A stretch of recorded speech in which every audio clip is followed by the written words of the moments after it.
The following is from the Agency for Instructional Technology, AIT.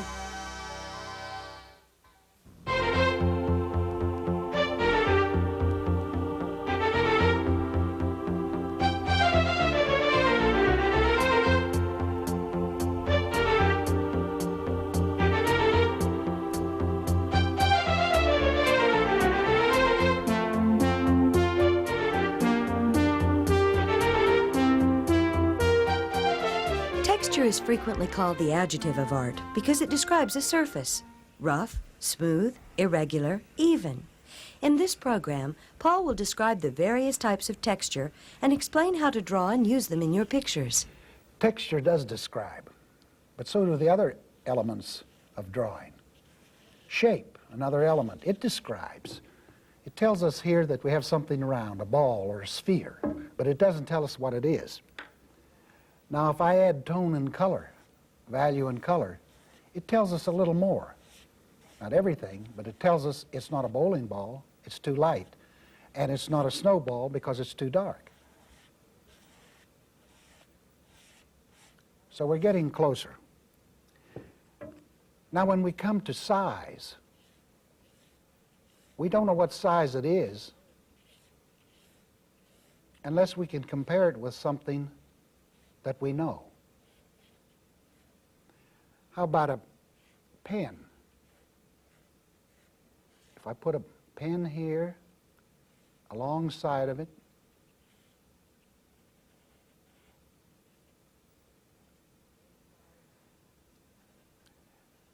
then size means something to us. We know about what size it is.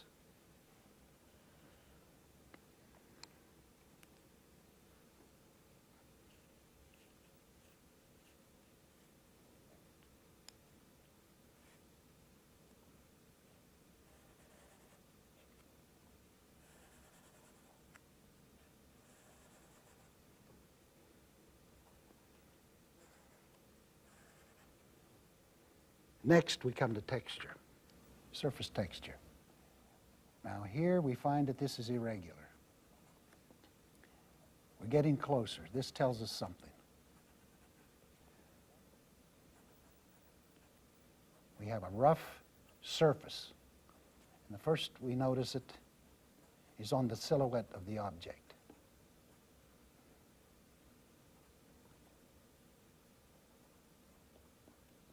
Then we work inside, and we'll get to that later. What this will become is a seed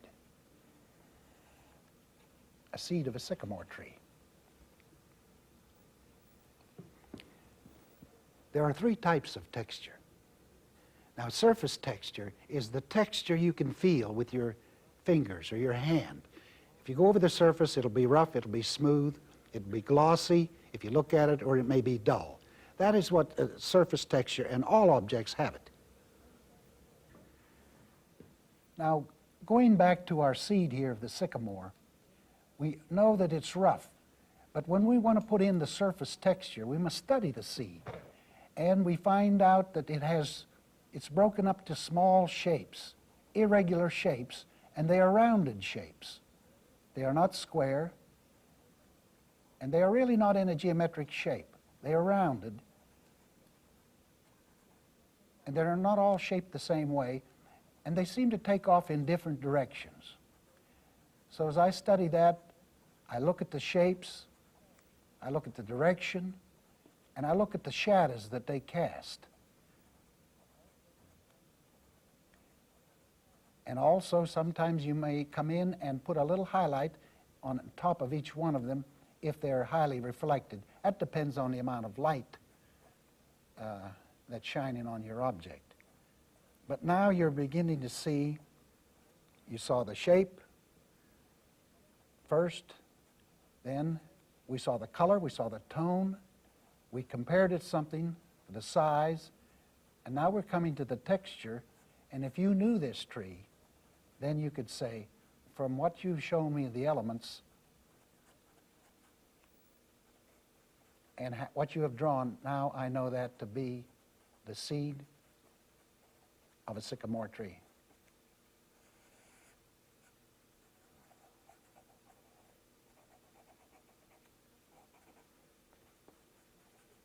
The second type of texture is repeated form texture, and we see a lot of it here in this sketch. Look over here at the pickets. They have a surface texture, as all objects do, but they're repeating the form, and it gives us another texture above, and the second texture to our surface texture, a form texture. When we get over here to the building, we see a form texture pattern developed by the form of the metal in vertical lines coming down here. In the same way on the roof, tilted in another direction. We see repeated form texture in the trees, in the limbs, in the branches. And even though they are not parallel or even perpendicular, they form a form texture that gives us a feeling of that tree. And then on the other side of the building, we have a continuation of repeated pickets, even down here in the brick. Look at the brick. We have a repeated form texture, and we also have a surface texture. And in the grass here, if you look at it very closely, it's a repetition of small blades of grass. If they're very tall, you'd look this way. If you're mowed very close, then they almost appear as surface texture, and you can hardly see the blades of grass. But this is a good example here of a number of repeated forms in texture. The third type of texture is pattern texture. Now, pattern texture you have to see, you can't feel, because it's two-dimensional. It's the kind of texture you see in textiles and in wallpaper. Here's an example. First, we'll look at the surface texture. It's rough, you can feel it, you could close your eyes and feel it. It's cotton, probably terry cloth. Now, the pattern texture you can see here in the two shades of blue. If you closed your eyes, you couldn't feel that, because it's two-dimensional. Now, the thing to remember about putting on pattern textures, if they're on textiles, the pattern will follow the shape of the cloth. So if you have a fold, the pattern will follow the fold. Now, pattern textures are really not hard to draw if they sometimes, though they are close together or in great detail, and then it just simply becomes tedious. But it's not difficult. It's just time-consuming. And I'm simulating these. Here we have the dark blue, and then my color's too dark, so I have to use two shades of blue to get it. And across here you'll see that we have the darker blue, but it's not solid.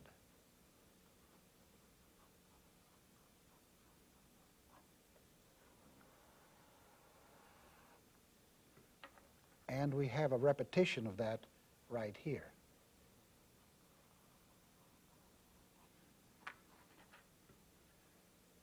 And another, almost a dotted pattern of the darker blue. But you can get the idea. You must follow the folds, as they rise and fall, follow the color, and follow the pattern. In drawing the first two types of texture, we study the reaction of light and shadow, as we can see in these fine works of art. In this art piece, the dominant element is texture. Of course, we have shape and tone. But if you notice the texture in the hair contrasts with the texture of the skin, and a different harmonizing texture in the beard, and another harmonizing texture down into the cloth of his shirt. In this painting, we see a lot of contrast in texture. The outside of the oyster shell is very rough, and the inside is very smooth. And then we see the metallic instrument, the fork, resting on a dull surface, on a dull texture. And then above, on the background in the wall, we have a nice, even, middle tone, dull rest for the eye. In drawing texture on a highly reflected surface, such as glass or water, without an image, we're really seeing a reflection of light. And the thing to remember here is that the colors you put down, or the shades, should be vertical. Don't slant them. They act as a reflection, straight up and down, regardless of how the object is turned. Whatever angle it's at, the surface texture will look like a reflection, and they'll be vertical. Texture is an important part of this color sketch. First, the center of interest has a lot of texture in it, surface texture. It also has repeated form texture, because you can see each corn stalk radiating here. You have surface texture here, on the ground, over here. You have repeated form texture in the other corn shocks that you see diminishing in size, and you have repeated texture in the cut corn stalks, as you see here. Now, another thing about texture, we don't want texture all over. We need some rest for the eye. Notice the space that's left here. Of course, water has texture, but it's easy on the eye and it's restful. The same way about the sky. It gives us a rest. So you have overall texture, but restful places within. Select an object and study its texture very carefully. Begin to understand it. You might choose a leaf. Start by sketching its overall shape. Then notice how the veins form a texture. Draw that in. Next, notice how the individual cells in the leaf form an irregular repeating pattern. We like to have one texture dominate in a picture. And here the dominant texture is in the corn shock. Very rough texture. And it's supported by textures that are not so rough. So you have a contrast in texture, but you also have a harmony in texture.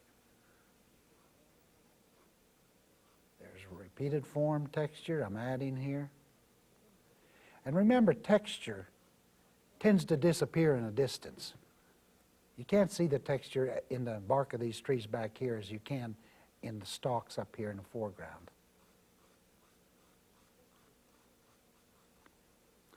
Texture is important in a picture. You want to think about it.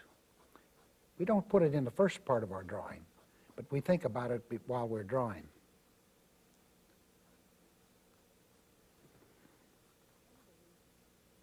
The repeated forms here. One of the reasons, or there's really several reasons, why texture is important. First, texture adds interest to your picture. And second, texture adds realism. And third, as we said before, texture describes.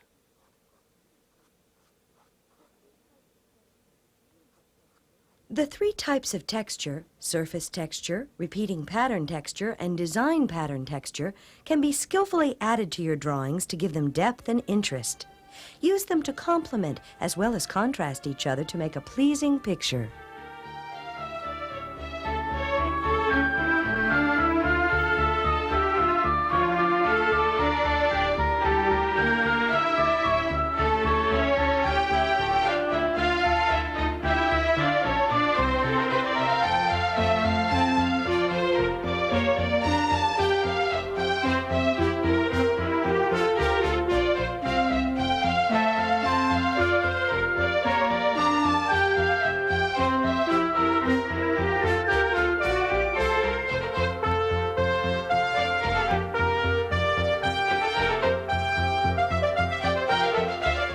Drawing with Paul Ringler is produced by the Agency for Instructional Technology in association with the Oklahoma Educational Television Authority.